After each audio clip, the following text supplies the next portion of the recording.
Hi, I'm Aling and today I will talk about biodiesel production from algae. Biodiesel from algae can be used as a solution to decrease the U.S. dependence on foreign oil. In 2015, the U.S. consumed a total of 7.1 billion barrels of petroleum products. This is an average of 19.4 million barrels a day. In 2009, the EPA updated the Renewable Fuel Standard, which is a federal law requiring most refineries, importers, and non-oxygenated blenders of gasoline to displace 10% of their gasoline with renewable fuels. This law was intended to reduce CO2 emissions and dependency on foreign oil. So what are algae? Algae can range from microscopic cyanobacteria to large or giant kelp. More than 1 million species exist, making algae a dominant area of research. Most algae are very similar species to plants because most of algae turn sunlight into energy. And current research shows promising biodiesel technologies. There are numerous benefits of using algae. One of the benefits is that algae grow fast. Algae can double their numbers every few hours, can be harvested daily, and have the potential to produce volumes of biomass and biodiesel that are many times greater than that produced from our most productive crops such as corn. Also, algae consumes CO2 and sunlight and produces oxygen for us to breathe. As we know, CO2 is a greenhouse gas that contributes to global warming. We can increase the growth rate of algae by increasing CO2 concentrations, which can come from power plants, ethanol facilities, and other sources. Another benefit is that algae do not compete with agriculture.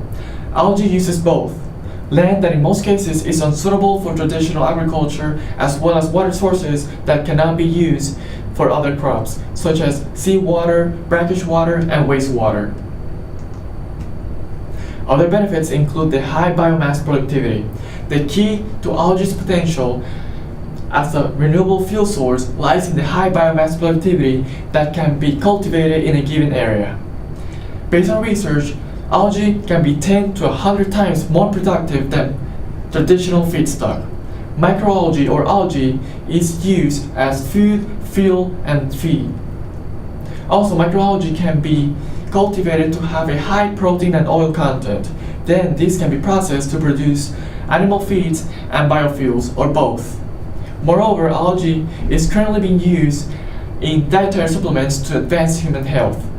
Other benefits include the high biofuel yields. Algae store energy in the form of oils and carbohydrates, which combined with their high biomass productivity means that they can produce from 2,000 to 5,000 gallons of biodiesel per acre per year.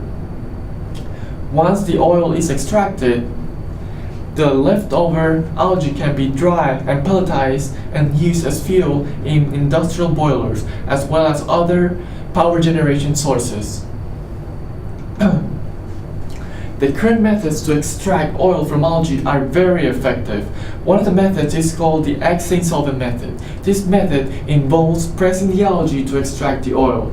Then the leftover algae is mixed in with the hexane solvent, then it is filtered and cleaned to remove any leftover chemical in the oil.